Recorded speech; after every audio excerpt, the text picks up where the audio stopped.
maybe I'll skip this. So, but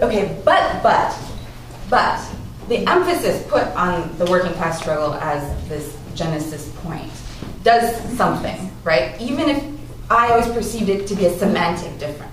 And I was trying to think of a metaphor that describes what that position does to theory.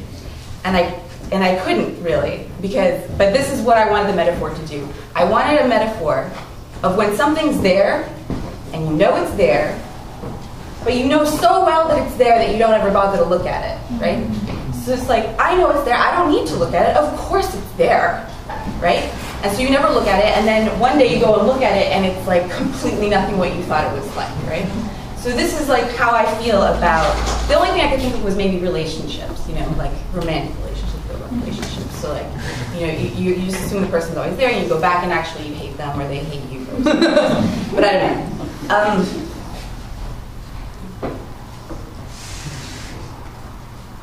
So what I felt like this does, like this determination not to just leave that thing there, but to like be with it and be it because we are it,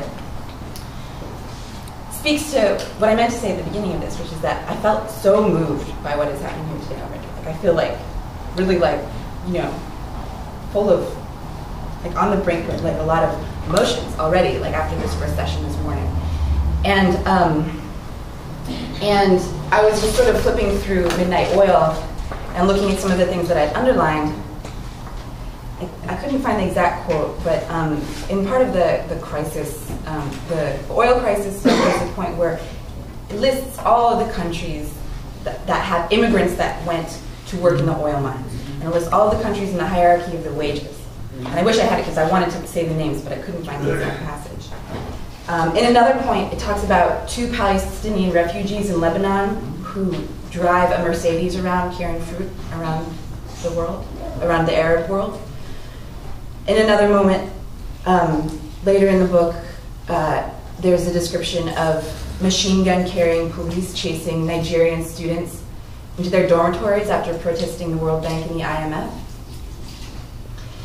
And the fact that Midnight Notes writes rigorous, correct, amazing, complicated theory with the material of these things, never forgetting, never not saying these things, never not naming these people, is just really amazing. And it really changes the whole qualitative experience of understanding capital. And that's maybe the biggest thing that I wanted to express.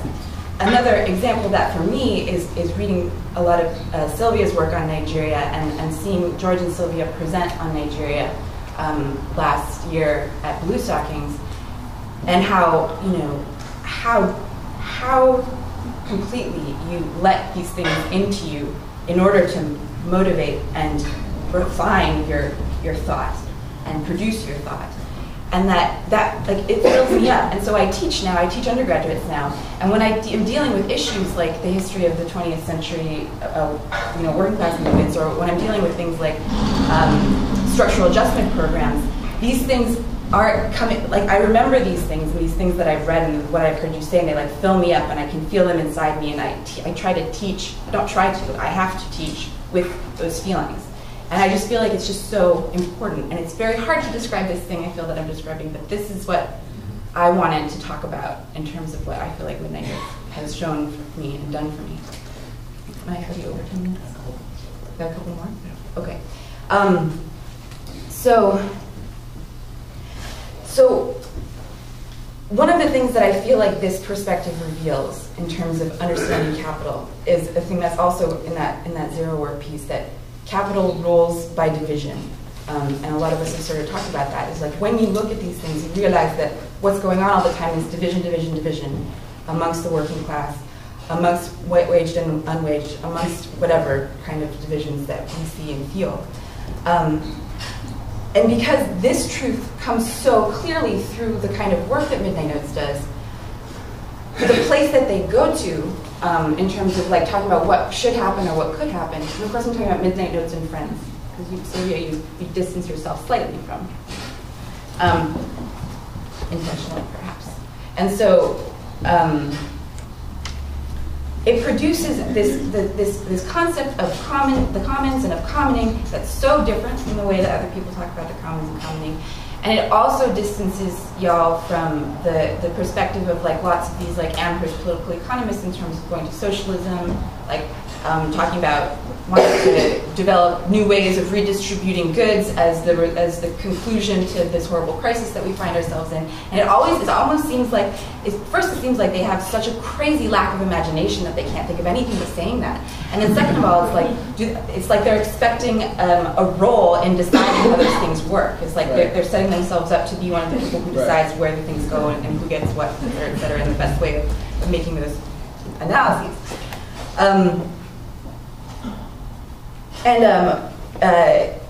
Peter mentioned something about academic groups rising up at the same time that Midnight Notes was kind of rising up to deal with these issues of capital, and they were kind of more they didn't have this thing that I'm talking about what Midnight Notes did, and so they went to things like socialism, but interestingly, like some of you were at the at the Hart-Smith debate several weeks ago, where Michael Hart came and Neil Smith critiqued him.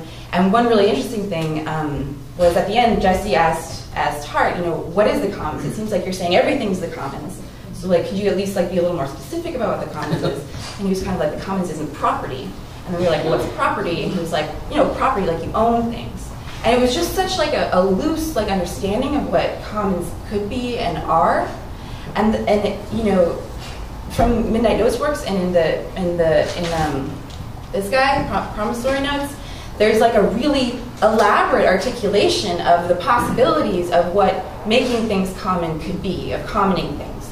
It's there. It's and we're doing it. So I work a lot with the idea of community land trust, about how to get land out of the market so that we have some strength outside of capital, but only so that we can go back and fight it more. So it's just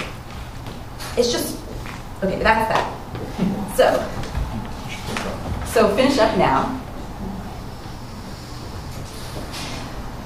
So to finish up, then one kind of maybe a little bit overly polemicizing myself for my co-panelists for the sake of debate, is that, as I am wont to do. Because a lot of the people originally in Midnight Notes did come from a background in studying political economy and engaging with the perspective on capital that sort of more economist theorists have and orthodox Marxists have, and develop the theories in Midnight Notes in relationship to those ideas, explicitly in some cases and implicitly in other cases. I sense sometimes that the revival of Midnight Notes it loses that because Midnight Notes was kind of opposed to that, but there was an important element in that movement too that that I don't know where that is now, in how we were re-uptaking Midnight Notes. I feel like we also need to feel now how we take up Midnight Notes now in a way, how we're doing it, how it relates to the other side now, to this other political economy side. And so this is the separation that I think goes along with the separation that Sylvia and George were talking about earlier. That's a completely different divide, but it's interesting to feel those two divides that kind of, I feel created Midnight Notes in a certain sense. Okay, that's it. Thank you so much.